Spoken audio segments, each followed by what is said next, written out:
Bom dia. Bem-vindo à San Diego State University, a Universidade Estadual de San Diego.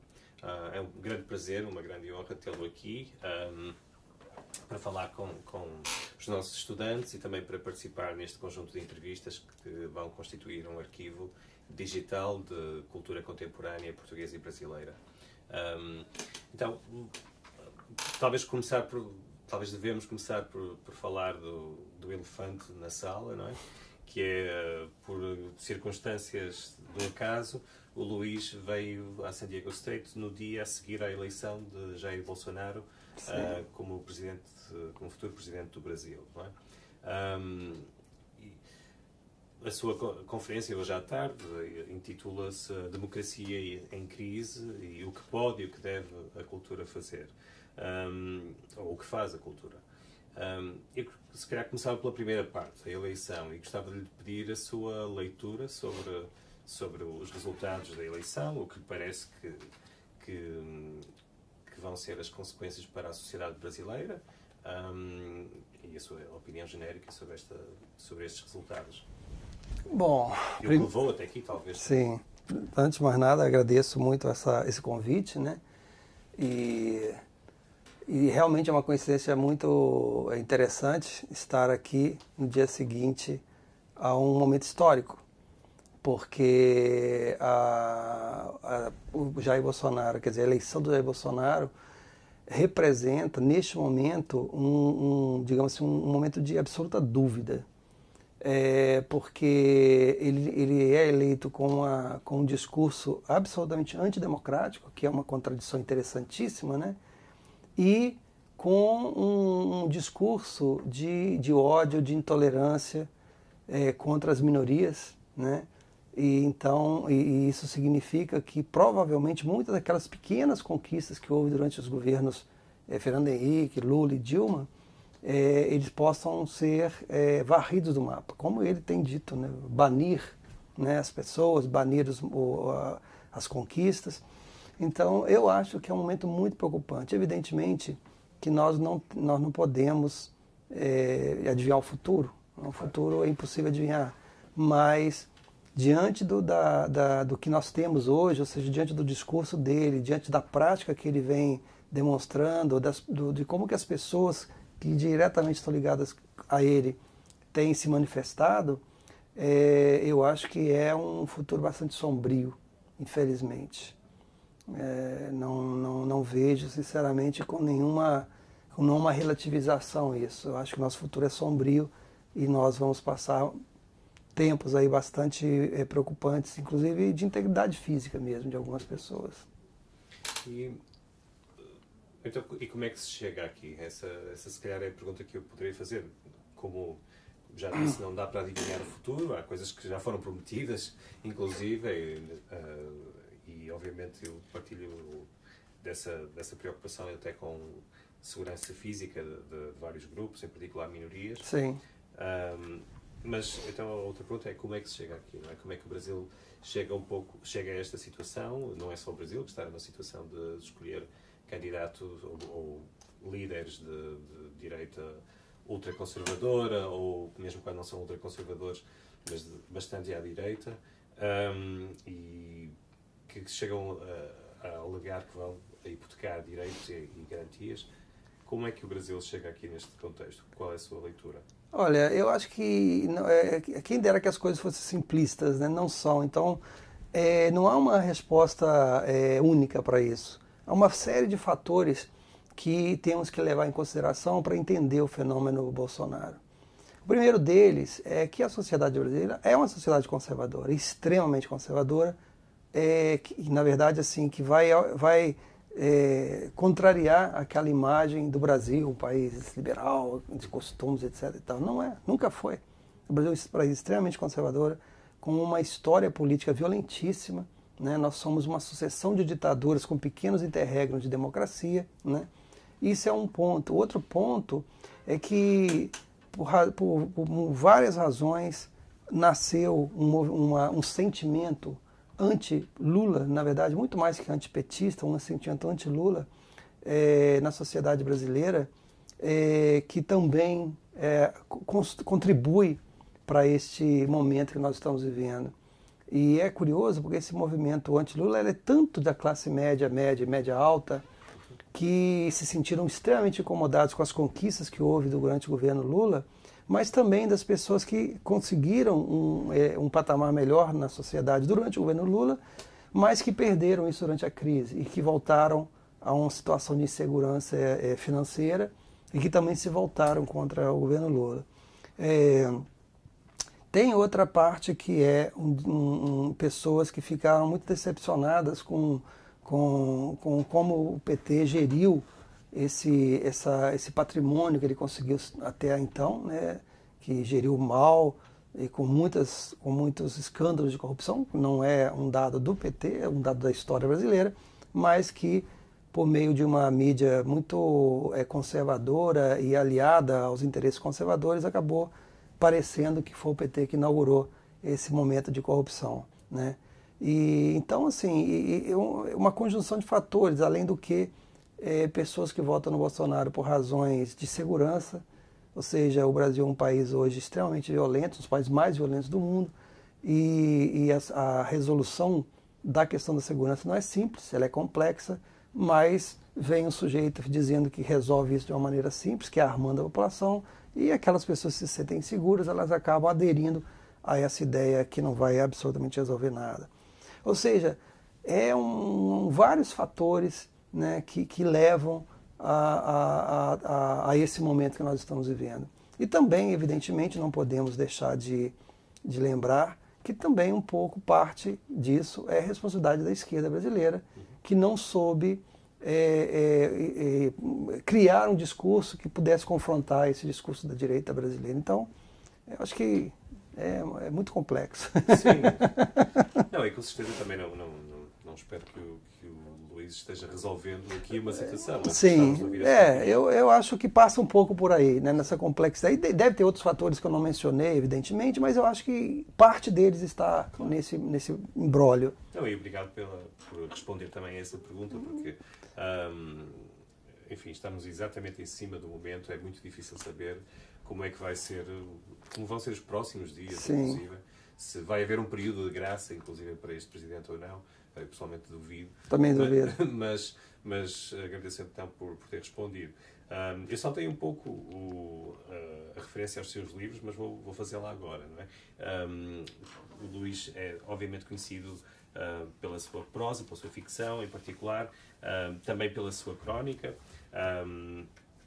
Eu destacaria, entre vários livros que o Luís tem publicado, destacaria, claro, o seu romance, talvez tenha dado mais destaque imediatamente. Eles eram muitos cavalos.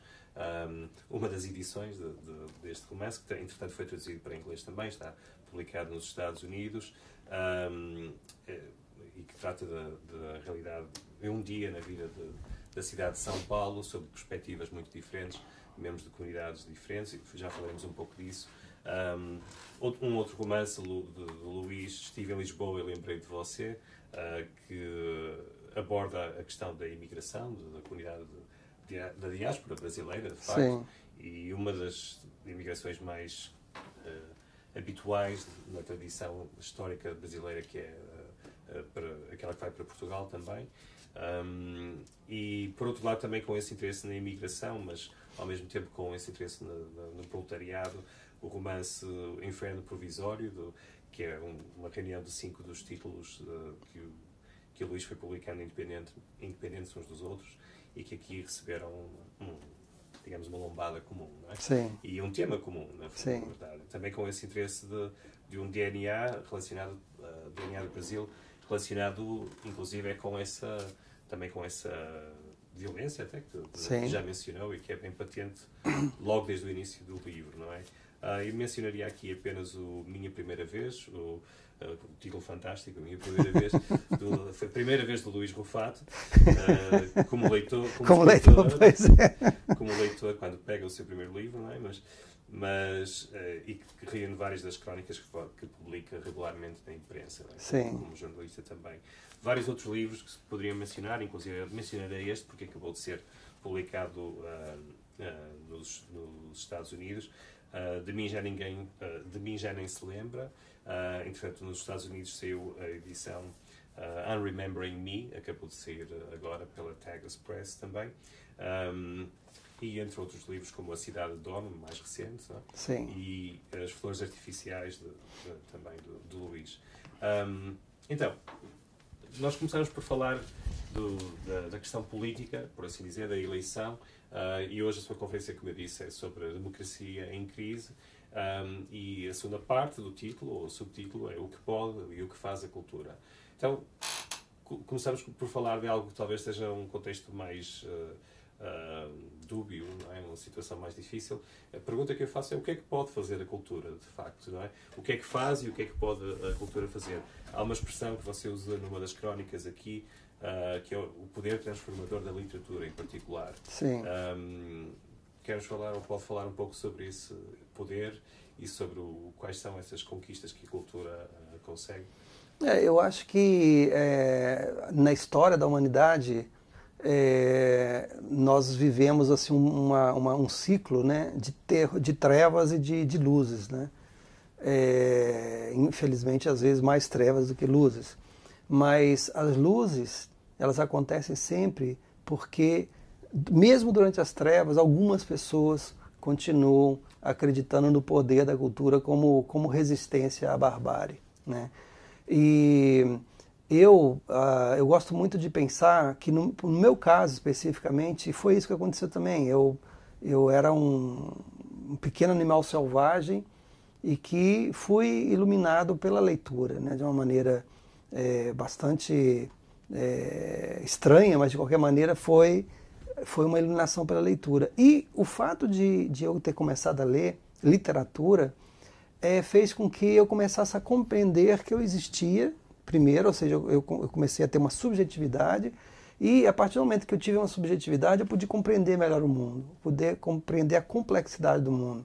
E no momento que você começa a compreender a complexidade do mundo por meio da empatia, né, que existe com os livros, você então você carrega, sem saber, uma luz com você, né?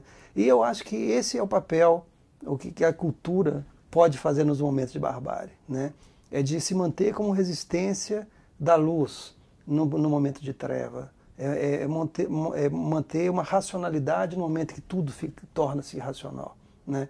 Voltando um pouco ao discurso do Bolsonaro, por exemplo, o discurso do Bolsonaro é absolutamente irracional. Se você tiver o mínimo de bom senso, você percebe que ele é absolutamente irracional. Mas, no momento em que todas as pessoas perdem a razão, né, então o discurso irracional faz sentido, né? Então nós, de alguma maneira, que estamos lidando com a cultura, que de alguma maneira nós temos uma compreensão mais complexa do universo, cabe a nós esse papel de alguma maneira resistir por meio dessa luz que a gente carrega. Sim. No seu livro, dos aspectos mais claros, nos seus livros em geral, mas um dos aspectos uma das características mais claras é o seu interesse ou o seu cuidado com a memória. Sim. E quando eu digo memória, estou a falar de diferentes características, não é? Por exemplo, o Inferno Provisório, obviamente há um investimento numa memória da formação de identidade moderna brasileira através das comunidades que se instalam, que são migrantes. Em várias crónicas, não é? As suas crónicas claramente são um exercício muitas vezes de memória e de sentido de justiça também. Não sei se poderia falar um pouco sobre o papel que essa memória tem para a sua escrita. É curioso porque assim, a memória ou a tentativa de resgatar a memória, ela faz parte desse conjunto de iluminações, porque é por meio da memória, ou seja, por meio da evocação do passado, que você pode compreender o seu presente e, portanto, evocar um futuro que você não conhece, mas que você pode construir, né? De novo, o que acontece hoje no Brasil, sim, vamos voltar sempre a isso, é exatamente essa falta que os brasileiros têm muito grande em relação ao seu passado. Porque, assim, tem umas frases no Brasil que são muito iluminadoras desse pensamento brasileiro, que, por exemplo, quando a gente a gente tem um problema, a gente fala, não vamos esquecer isso, ou não vamos falar sobre isso, é bola para frente. Ou seja, é sempre frases que tentam simplesmente ignorar o passado, como se o passado fosse algo que causasse um certo desconforto, né? E causa mesmo. Exatamente. Mas esse desconforto é importante que ele haja para que você então possa refletir sobre ele, ver onde você errou e começar tudo de novo, ou começar uma nova fase. E o problema é que nós não fazemos isso, né? Eu vou dar um exemplo só, que é a questão da ditadura militar brasileira. Eu ia ler uma passagem, se eu posso. Pode. Uma passagem bem curiosa, porque é curiosa, bom, vai totalmente ao encontro do que está a dizer. Sim. Mas é curioso porque o Luís já estava dizendo isto há bastante tempo. Sim. E então a passagem diz: estranhamente, pouco se fala desse ignominioso período de ditadura militar. É como se, pela omissão, tentássemos fingir que nunca tivesse havido essa longa noite.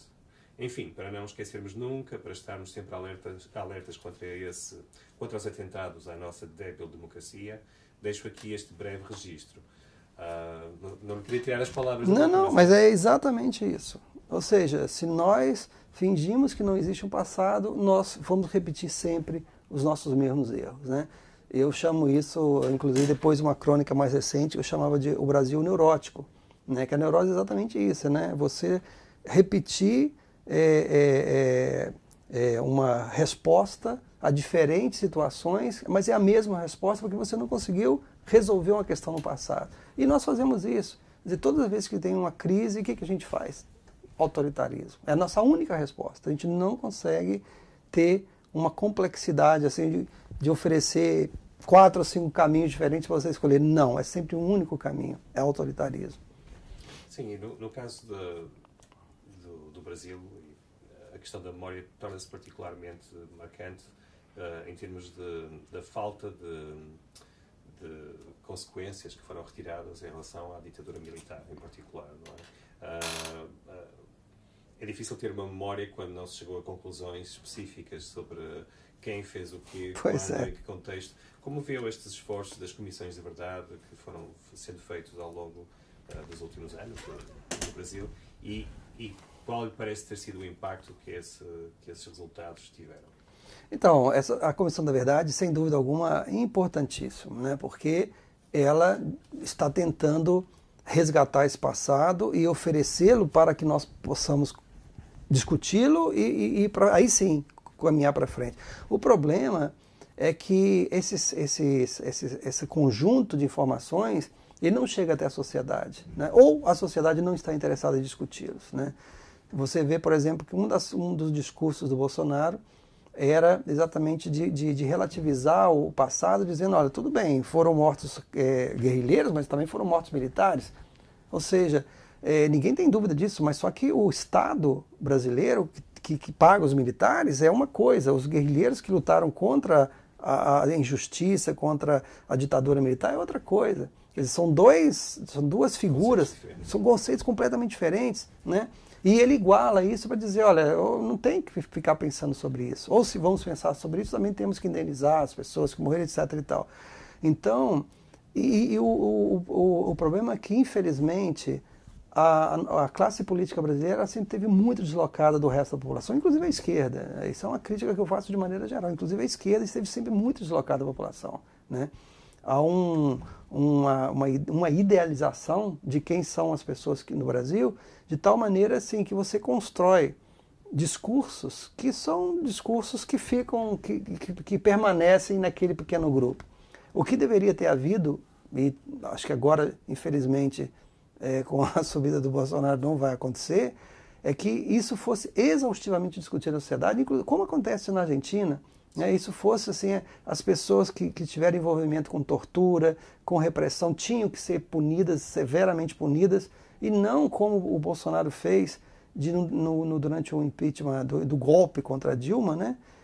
O voto dele foi assim, apologia à tortura. Uma dedicação dedicatória. Há um sujeito que foi um dos maiores torturadores, inclusive que torturou a própria Dilma, né? Sim, isso foi feito. Agora, você imagina, quer dizer, o grau de doença que essa sociedade tem. É uma sociedade completamente doente. né? E como nós podemos resolver isso? Nós deveríamos ter resolvido isso na época, né, quando terminou a ditadura, deveríamos ter tido coragem de enfrentamento, só que no Brasil as pessoas não querem se enfrentar, né? Aquela coisa de todo mundo bate nas suas costas, todo mundo é muito simpático, todo mundo é muito bacana, e não é nada disso, né? Por trás as pessoas não são nada disso. Então nós deveríamos ter feito isso, nós deveríamos ter feito o nosso papel como diz, lavar a roupa suja. Não fizemos naquele momento. O que aconteceu depois nas comissões da verdade foi extremamente importante, mas isso acabou ficando dentro desse pequeno círculo, não vazou para a sociedade não discutiu isso, e hoje nós estamos pagando um preço altíssimo por não ter discutido isso anteriormente, né? Com umas forças armadas que estiveram durante um certo período quietas, calmas e caladas, e que neste momento se tornam protagonistas novamente da história brasileira. Isso realmente é desanimador, é decepcionante, é frustrante e extremamente perigoso. Então, um dos aspectos que o Luís vem chamando a atenção para esse aspecto é a sua preocupação, desde há algum tempo, com a bipolarização no Brasil, não é? E uma passagem de uma das suas crónicas, também já há alguns anos atrás, diz que no momento em que as pessoas rompem amizades de anos por causa da divergência de ideias, deveríamos exercer mais a nossa capacidade de escutar o que o outro está dizendo e termos a humildade de compreender que, embora o caminho da felicidade percorra o terreno mais íngreme, o fim da viagem é o mais recompensador. Claro, há essa amnésia intencional ou desleixada, podemos olhar sob várias perspectivas, e de repente encontrarmos numa situação em que ficamos tendo que escolher entre dois antagonistas sempre.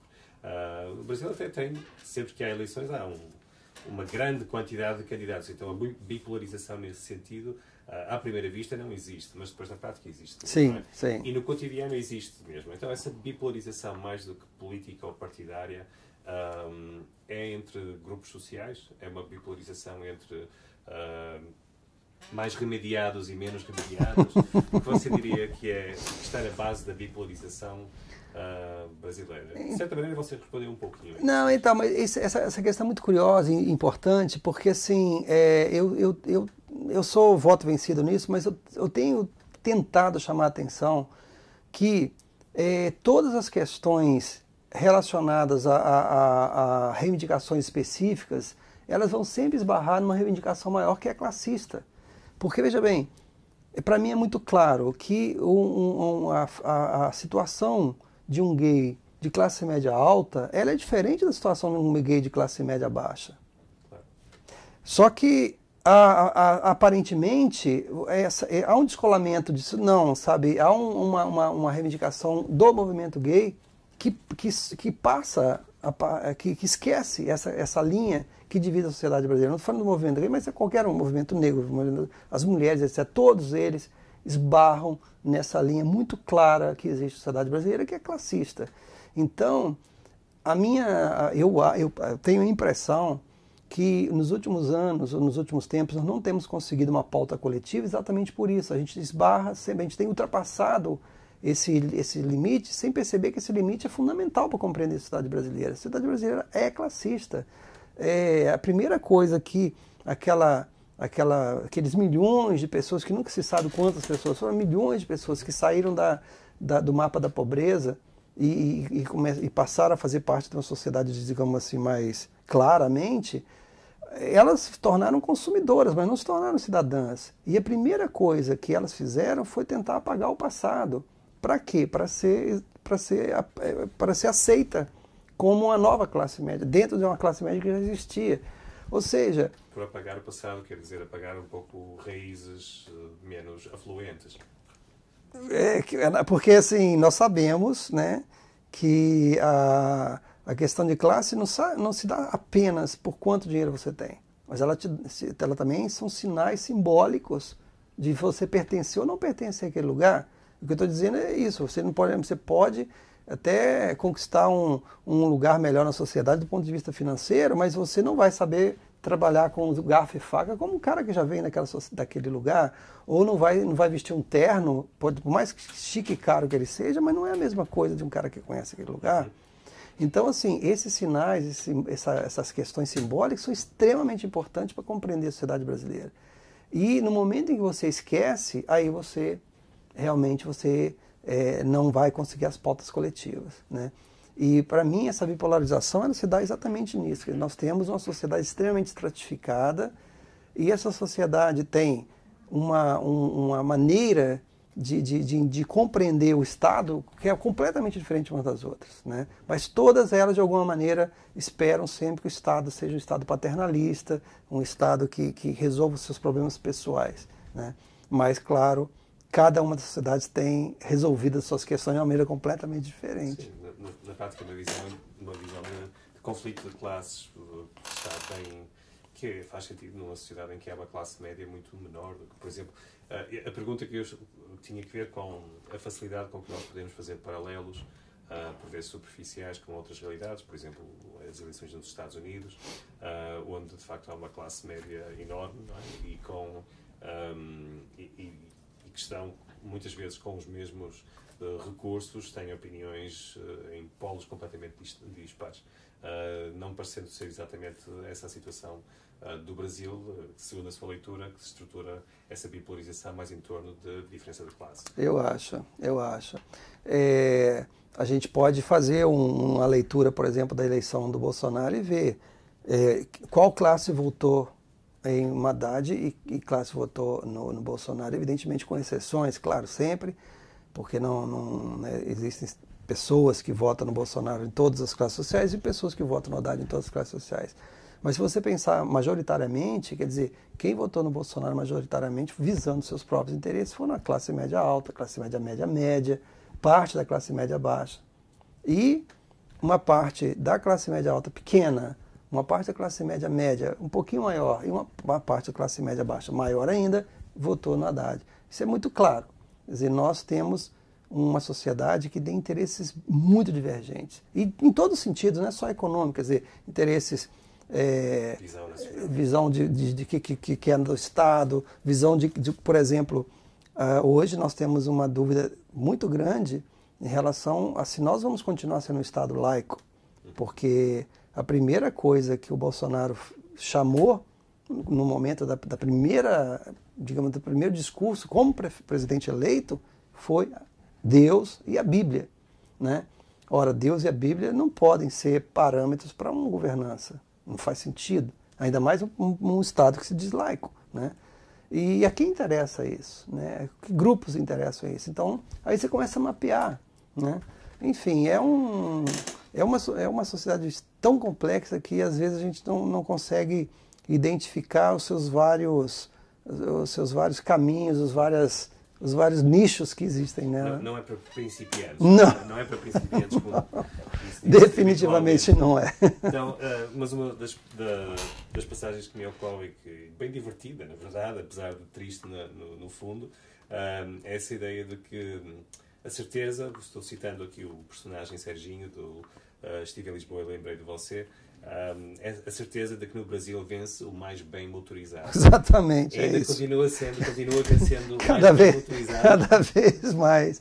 E o pensamento dele é correto, porque é sempre assim, quer dizer, no fundo, nós temos digamos assim, um imaginário muito curioso, porque assim, no Brasil as pessoas sempre estão afeitas a se imaginar muito mais, digamos assim, num estado muito maior do que é verdadeiramente.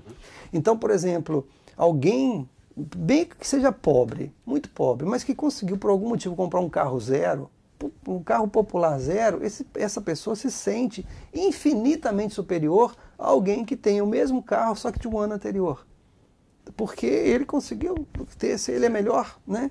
E isso assim, permeia a sociedade inteira. Quer dizer, esse sentimento de que você é superior ao outro é algo que perpassa de A a Z. É incrível. E, evidentemente, isso tem a ver com o fato de a sociedade brasileira ser uma sociedade com autoestima muito baixa, né? Por mais estranho que pareça, né? Porque quando se pensa, o brasileiro é alegre, né, feliz. E eu sempre, quando alguém me diz isso no exterior, eu falo assim, olha, eu quero te levar em São Paulo, às 6 horas da tarde, numa estação de metrô, para você ver a nossa alegria. Não existe essa alegria. Essa alegria foi forjada no imaginário, quer dizer, nós forjamos de alguma maneira, claro, né, que interessou em algum momento que o Brasil vendesse essa imagem, mas isso na realidade não existe, sabe? As pessoas têm uma autoestima baixíssima. As pessoas falam, eu vou no Brasil e, nossa, você pode ir em qualquer casa de pessoa bem pobre, ele abre a casa, oferece tudo. Sim, isso não quer dizer nada, isso quer dizer a baixíssima autoestima, porque ele tem medo de você, porque você fala uma língua diferente, você tem um jeito diferente, ele não sabe quem você é e não sabe o que você vai fazer com ele, sabe? Então, todos esses estereótipos em relação ao Brasil só reforçam para mim, no meu pensamento, o quanto nós somos submissos, o quanto nós não temos autoestima, o quanto nós ainda temos um caminho imenso a percorrer e, infelizmente, e aí eu não sou nada otimista, e infelizmente, muito claramente nós temos, a sociedade tem se tornado cada vez mais conservadora por meio dos evangélicos, do discurso do fundamentalismo evangélico, que conquista mais espaço no Congresso, conquista mais espaço na classe política, e nós vamos nos tornando um país cada vez mais difícil de pensado e de ser vivido também, né? Muito difícil. Bom, e isso é quase cíclico também, não é? Há um lado bem cíclico, não obviamente a questão do avanço evangélico, por exemplo, mas no caso das várias crises económicas e financeiras que levam a vagas de emigração, por exemplo, no Brasil, realmente são quase cíclicas, não é? Sim. Nos anos 90, obviamente, no fim dos anos 80, com a crise de Collor, é um momento, um boom de imigração tremendo. Sim. No início dos anos 2000 também, não é? No caso deste livro, do Estive em Lisboa, eu lembrei de você, o Luís tenta fazer ou faz um mergulho na experiência da imigração que não é aquela imigração privilegiada que também existe no Brasil, não é? Mas que é, obviamente, a mais característica da sociedade brasileira, não é? Como foi escrever sobre essa experiência do imigrante que vai neste caso, vai para Portugal e que, no caso do Serginho, talvez até com expectativas muito no ar, mas muita gente irá com mais ou menos expectativas definidas e que depois encontra uma realidade com a qual tem que lidar. Como foi fazer essa escrita? Como foi preparar um pouco essa escrita, se posso perguntar? Preparar o conhecimento da realidade em primeira mão e falar sobre ela. É interessante porque, assim, embora, digamos assim, as realidades possam ser diferentes, o sentimento de imigração é sempre o mesmo, claro, né? Essa questão do pertencimento ou de despertencimento, ela não importa muito de onde você vem nem para onde você vai. Ele existe, ele é, né? E então eu me considero, eu sempre brinco, eu não sou nem um imigrante, eu sou um imigrando, porque ainda não parei ainda, né? Então, os meus avós chegaram no Brasil no final do século XIX, a minha mãe nasceu numa pequena colônia italiana, foi para Cataguases, eu saí de Cataguases, fui para São Paulo, portanto, né, nós estamos em movimento.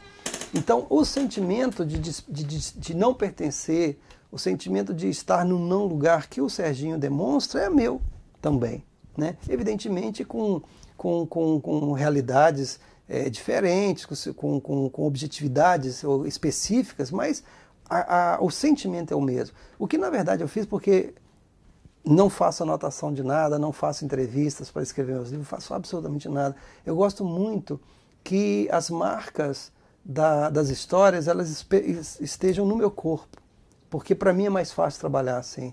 Então, nesse caso específico, eu fui morar na Buraca, lá em Lisboa, que você conhece, durante um período, e eu fazia o trajeto todo dia em direção a Lisboa, ao centro, né, para trabalhar, né? Eu não ia, evidentemente, trabalhar, mas eu ia do meu jeito. A viagem era o trabalho. A viagem era o trabalho, exatamente. Eu fazia esse percurso, né?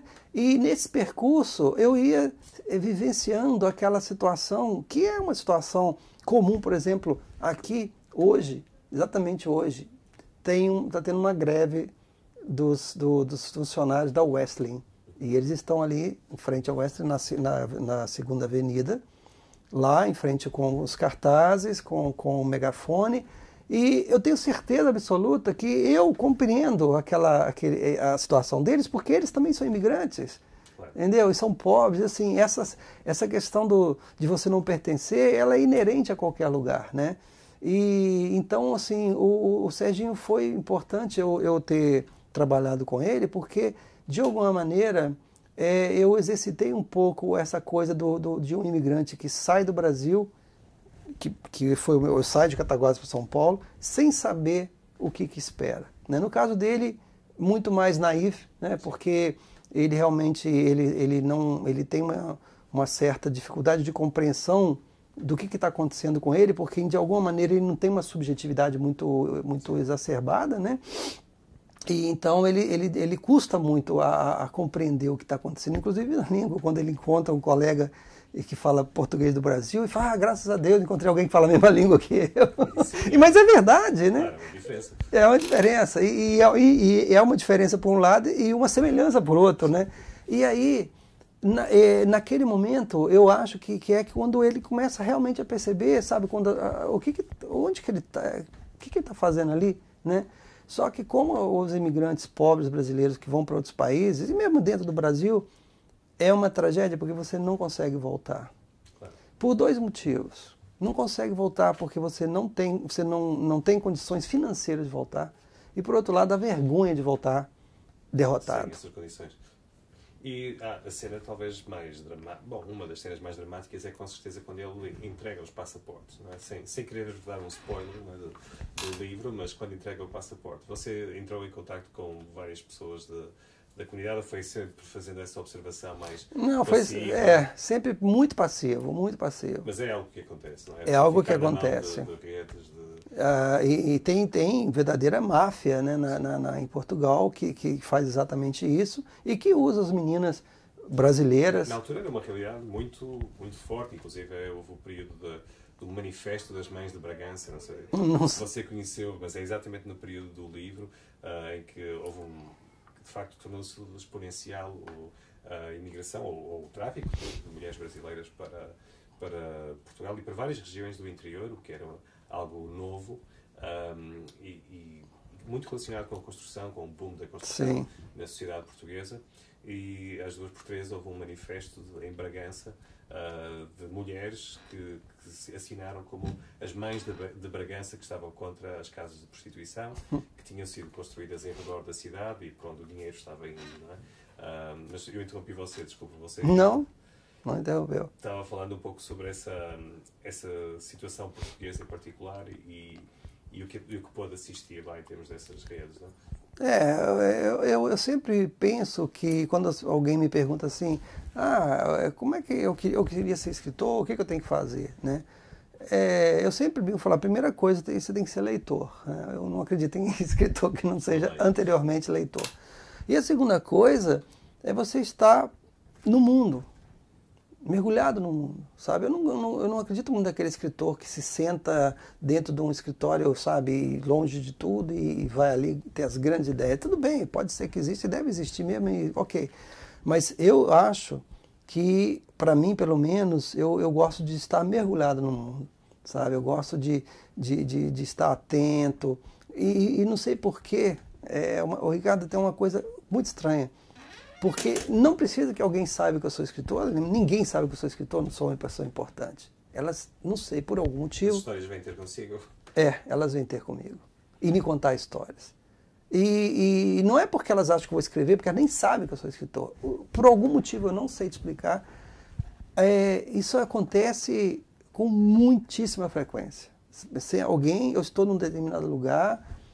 às vezes sentado num parque, olhando os passarinhos, ou eu estou andando, eu estou parado num ponto de ônibus, ou dentro do metrô, enfim, alguém sempre chega e começa a conversar comigo e me contar histórias. Evidentemente que a maior parte das histórias não viram literatura, e nem eu estou ali para isso, evidentemente. Se eu estou ouvindo a história da pessoa, e ela tem necessidade de contar aquela história por algum motivo. E eu sou um mero escutador dessa história. Mas muitas delas realmente assim são claramente motivacionais. Assim, você me conta uma história e eu caiu aqui, ok? Eles me contam a história e eu então imediatamente penso assim, puxa, isso aí pode dar uma história. E não vai virar história naquele momento e eu nem anoto. Se a história for boa mesmo, muitos anos depois ela vai estar comigo e ela vai se transformar em outra coisa, porque na verdade o bacana é isso. Aquilo ali às vezes serve uma frase, ou às vezes uma situação, ou às vezes um nome, ela serve para montar uma história depois, né? E eu gosto muito dessa ideia de mergulhar no mundo, sabe? Aquela ideia do flaner, sabe? Que observa a cidade. Sim, o Benjamin vai discutir no Baudelaire e eu acho que para mim aquilo ali, pelo menos me sinto muito assim, sabe? Caminhar pela cidade, escutar, ver, sentir, sabe? Estar sempre disponível, sabe? E algo que deve ser dito é que, apesar de ter essa visão, não é, de quem está circulando e vendo, há um grau de profundidade muito grande nessa visão, não é?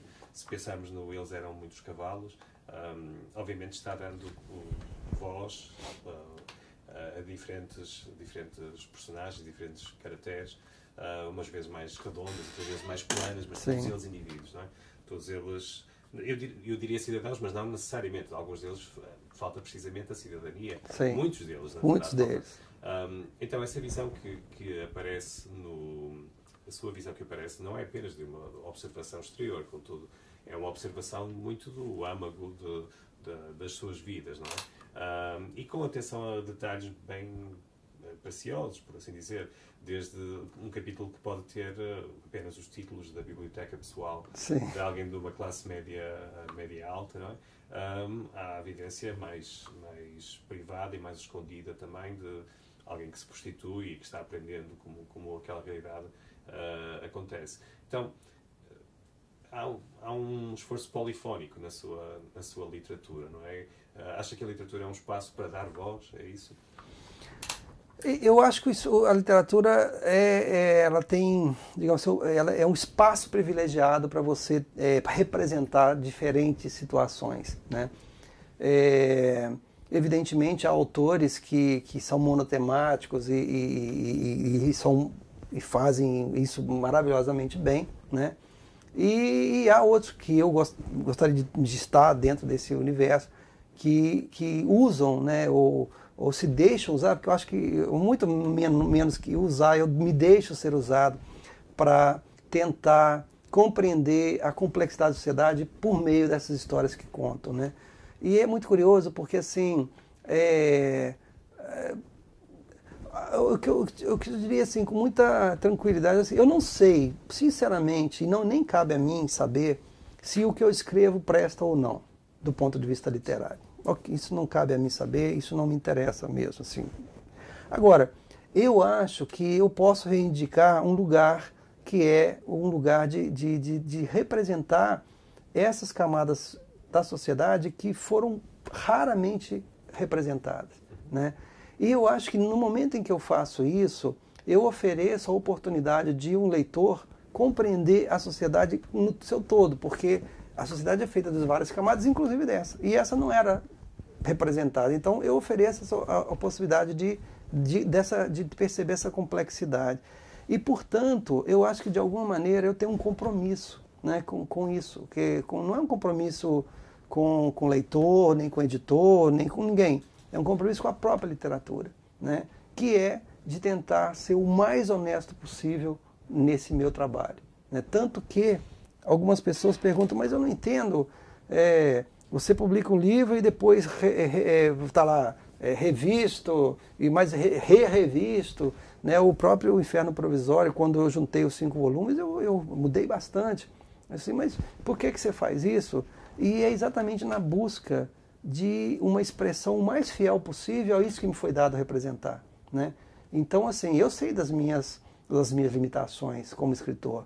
Então, se eu tenho a oportunidade de rever aquilo que foi feito e de tentar melhorar a maneira de exprimir determinadas coisas, eu me sinto absolutamente à vontade de fazer isso. Afinal de contas, o texto não pertence a ninguém a não ser a mim.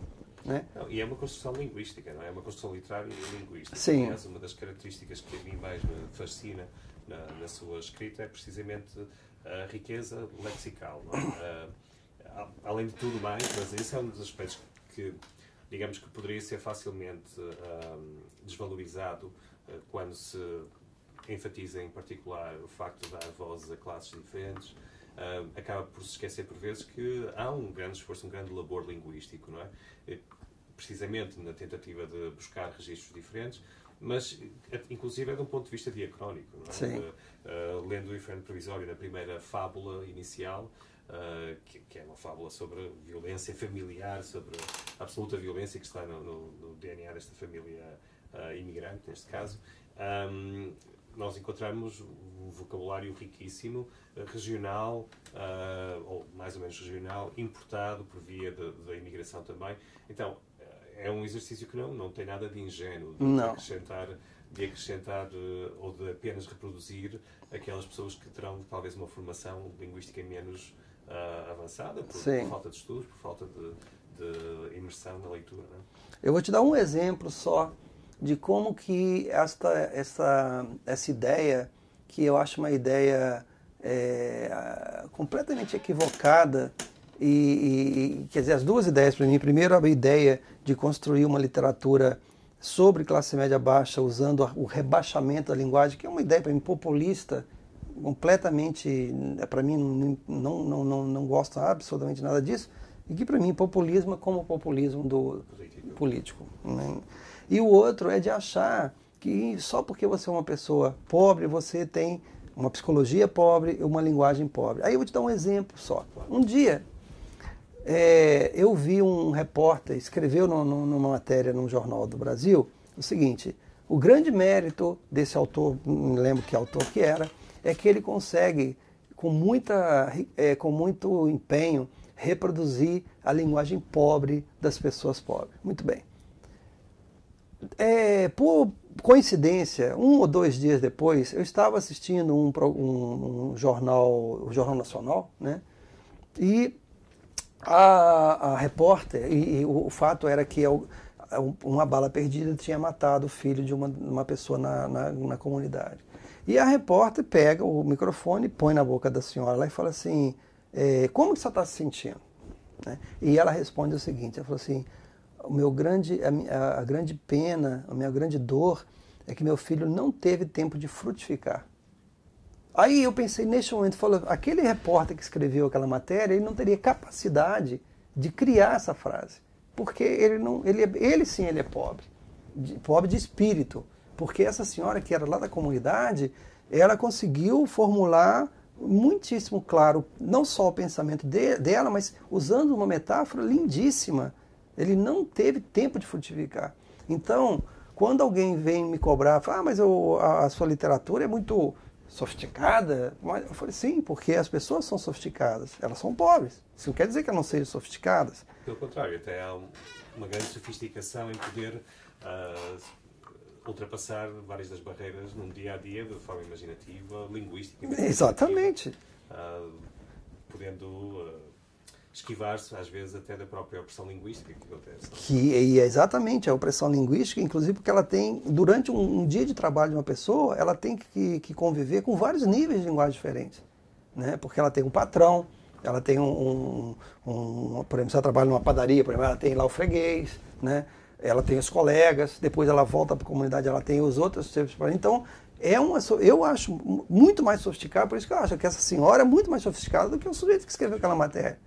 Porque, assim, com certeza ele não teria, quando ele fosse escrever qualquer coisa a respeito disso, ele não teria capacidade de escrever, ele não teve tempo de frutificar. Então só temos talvez tempo para 2 perguntas. Uma delas que eu faria é, de alguma maneira já nos aproximamos do tema, mas como é que vê a literatura brasileira atualmente? Não é que é uma pergunta ampla, e talvez ainda pior que perguntar-lhe como é que vê a situação política atual. O demérito é das minhas perguntas. Não há demérito. Mas como é que vê a literatura brasileira atualmente, no sentido em que o Luís tem claramente ao mesmo tempo que tem toda essa linguagem sofisticada, toda essa riqueza, tem esse interesse num engajamento político, de certa maneira, não político partidário, mas de classe, e como vê a literatura brasileira na atualidade? Acha que essa é uma das linhas principais? Qual seria a sua leitura?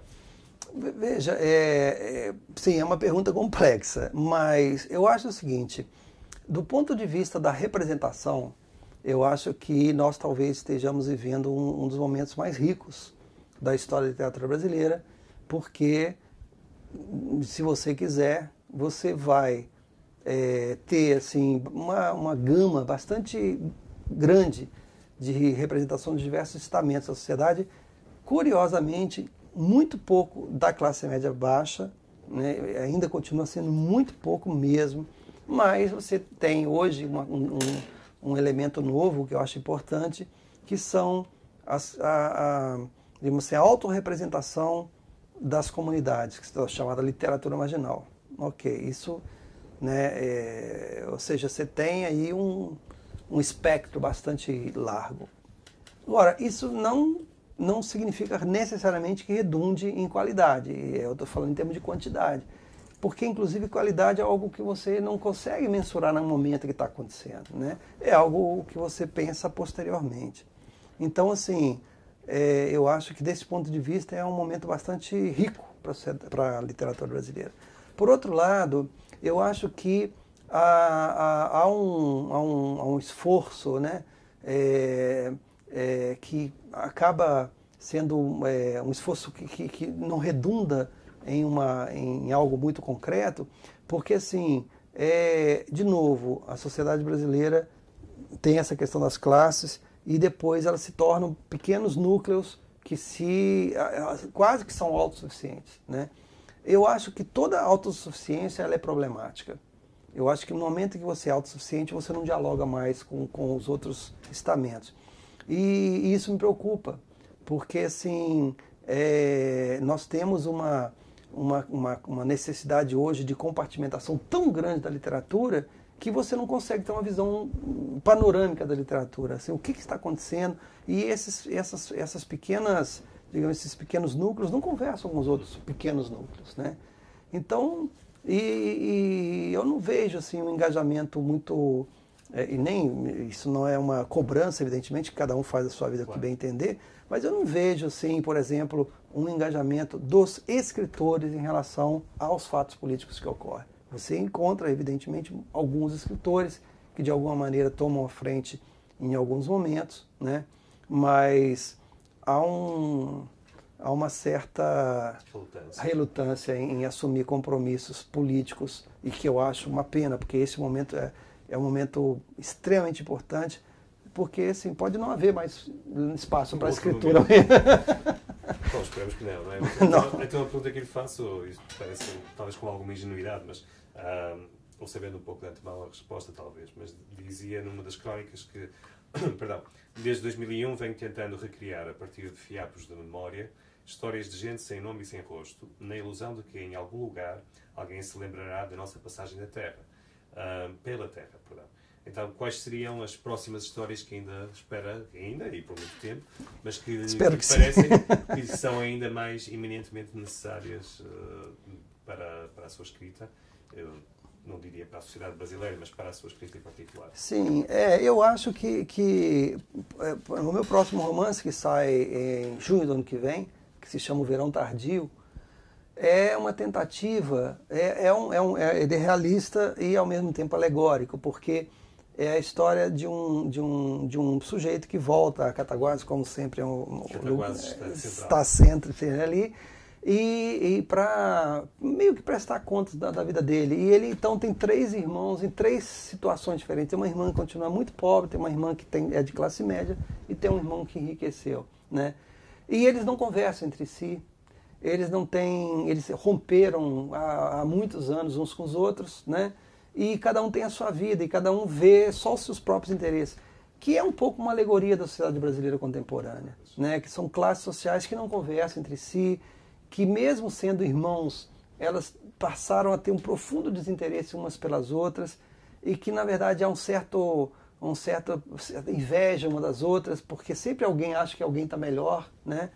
E que no fundo é muito triste, porque não há não é algo assim que você perceba claramente assim, mas o que permeia tudo é uma sensação profunda de, como o Serginho que foi embora, é uma sensação profunda de que você realmente não está no seu lugar. Não pertence. E mesmo que você viva naquele lugar, mas esse despertencimento é muito mais do que isso. É uma sensação, é um incômodo, é algo que vai te roendo, vai te corroendo, né? O que não deve estar ali.